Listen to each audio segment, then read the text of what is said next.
Imagine, just for a second, that you're a seasoned detective walking up to a crime scene. But in our case today, the crime scene is a blood clot, a thrombosis. Now, an amateur investigator might walk into that room and just start aggressively dusting literally every single surface for fingerprints, hoping to find, well, something. But an expert detective, they're highly selective. They only look for evidence that's actually going to help them solve the case and change their very next move. So today, we're going to figure out how to be that expert medical detective when it comes to thrombophilia testing. Which brings us to the absolute golden rule of the precinct. Do not order a thrombophilia screen simply because the patient has developed a clot. Seriously, this is the #1 pitfall. That reflexive just-in-case testing strategy, it isn't just wasteful. It can actually be incredibly misleading. We don't just run a massive panel on every single patient with a venous thromboembolism, or VTE. We only investigate when the answer we find is actually going to change our clinical management. To make sure we're operating like top-tier investigators, here's our playbook for today. 1. The golden rule of testing. 2. Identifying the suspects. 3. Unusual sites and scenarios. 4. Pediatrics and pregnancy. And 5. Avoiding laboratory traps. All right, Section 1. The golden rule of testing, testing fundamentals.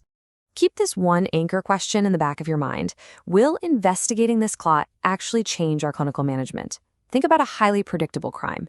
A patient who just underwent major surgery, suffered major trauma, or was immobile for a long time.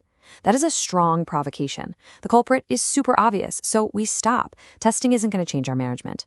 But what about a locked room mystery? An unprovoked, spontaneous clot, or maybe a really young patient under 40, or someone with a strong family history.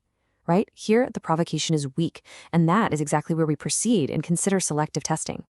Now, even if we decide we do need to proceed, timing is literally everything. Investigating during an acute thrombotic event is exactly like trying to analyze tampered evidence. The chaos of the clot itself, plus the medications used to treat it, completely ruins the scene. So our steps are pretty clear. 1. Treat the acute VTE today. We have got to neutralize the immediate danger. 2. Wait until the acute phase passes. And 3. Investigate thrombophilia later, but only when the dust has completely settled. So how long do we actually wait? 3 months, that's the magic number you need to lock in. The physiologic anticoagulant deficiencies, we're talking protein C, protein S, and antithrombin, they should be assessed after about 3 months of anticoagulation for an acute thrombosis. You simply cannot trust the levels of those proteins in the immediate aftermath of a clot. Moving on to Section 2, identifying the suspects. Who to look for? Okay, here is our first major red herring, total trap alert. The guidelines are explicitly clear. Do not routinely test for MTHFR and SERPINE1, or PAI1, variants. Why? Well, because they simply don't have a clinically meaningful relationship with thrombosis that would actually alter our management. They're just meaningless distractions. So if you're studying for exams or out practicing on the wards, remember, MTHFR does not equal a routine thrombophilia screen. Let's not waste time chasing ghosts. Instead of chasing ghosts, we really need to focus on our prime suspect, which is antiphospholipid syndrome, or APS. If you have an unprovoked venous clot, or say an arterial clot in an adult who has absolutely no conventional vascular risk factors, APS is the culprit you want to hunt for. And why is testing for APS so important? Because actually catching it changes your overall antithrombotic strategy and your choice of anticoagulant. It passes our golden rule test with flying colors. The absolute most crucial point here is recognizing how this suspect behaves in its most dangerous form. If a patient suddenly develops multiple acute thrombotic events coupled with multi-organ involvement or organ failure, you are looking at a highly lethal equation, catastrophic antiphospholipid syndrome, or CAPS. In this terrifying scenario, the guidelines recommend immediately testing for antiphospholipid antibodies. You have to be able to recognize this pattern instantly. Section 3. Unusual sites and scenarios. Unexpected clot sites. When a clot happens in a really unusual location, like a splanchnic vein in the abdomen or a cerebral venous sinus up in the brain, you don't just automatically order a standard inherited thrombophilia panel. You have to pause and ask, what specific disease causes a clot here? If they have an unusual clot and an abnormal complete blood count, you order an MPN panel. You check for JAK2, CALR, and MPN. Now, if they have cytopenias or signs of hemolysis, you test for PNH. But pay attention to this crucial exception.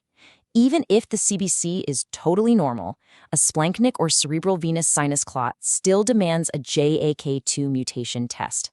A completely normal blood count does not rule out a hidden MPN in these highly specific locations. Section 4. Pediatrics and Pregnancy. Vulnerable Populations. When we're talking about neonates, there's one association you absolutely must never forget.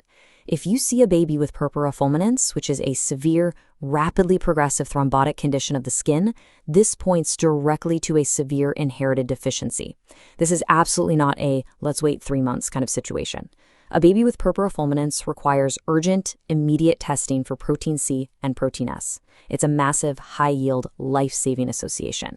Now, when it comes to pregnancy, we have some very strict boundaries. First and foremost, we do no routine heritable thrombophilia screening just because a patient has pregnancy complications. That's a hard and fast rule. We do, however, selectively test based on their history.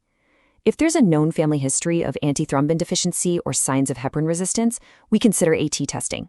If the patient has a history of previous unprovoked VTE or recurrent late pregnancy loss or miscarriage, we strongly consider testing for antiphospholipid syndrome, though preferably outside of the pregnancy itself, because finding APS completely changes the risk assessment and the treatment plan. Finally, Section 5, Avoiding Laboratory Traps. Don't be fooled. Let's take protein S, for example. There's just a massive list of acquired causes that can artificially lower those levels. We're talking pregnancy, warfarin, liver disease, acute thrombosis, oral contraceptives, severe sepsis. The list just goes on and on. And this perfectly illustrates the absurdity of reflexive testing. Just imagine trying to diagnose an inherited genetic protein S deficiency in a pregnant patient who's taking oral contraceptives, who just had an acute clot, and is currently on warfarin. It's literally impossible. The test results is going to be low, but it will mean absolutely nothing. You always have to exclude these acquired causes before you even consider an inherited deficiency. And it's not just clinical conditions. The very drugs we use to treat the clots actually interfere with our sensitive chromogenic assays in the lab. We have to provide the lab with a totally clean scene, and that means strict washout periods. Unfractionated or low molecular weight heparin, that must be stopped for more than 24 hours before an antithrombin test. Direct oral anticoagulants, or DOACs, need to be stopped for at least 2 days. And warfarin requires a full 2-week washout before you can test. Because if you test while these are still in the patient's system, you're pretty much guaranteeing a completely misleading result. Which brings us right back to where we started. Before you ever order another thrombophilia screen, before you even think about drawing that blood, I want you to adopt this single question as your permanent mental filter. Will the result actually change your management? If the answer is no, step away from the order form. You now have the playbook to be a true medical detective.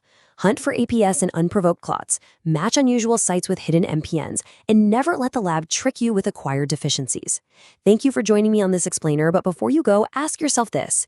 If we've been ordering thrombophilia panels out of blind habit all this time, what other routine tests on our wards are we ordering every single day without a solid medical reason?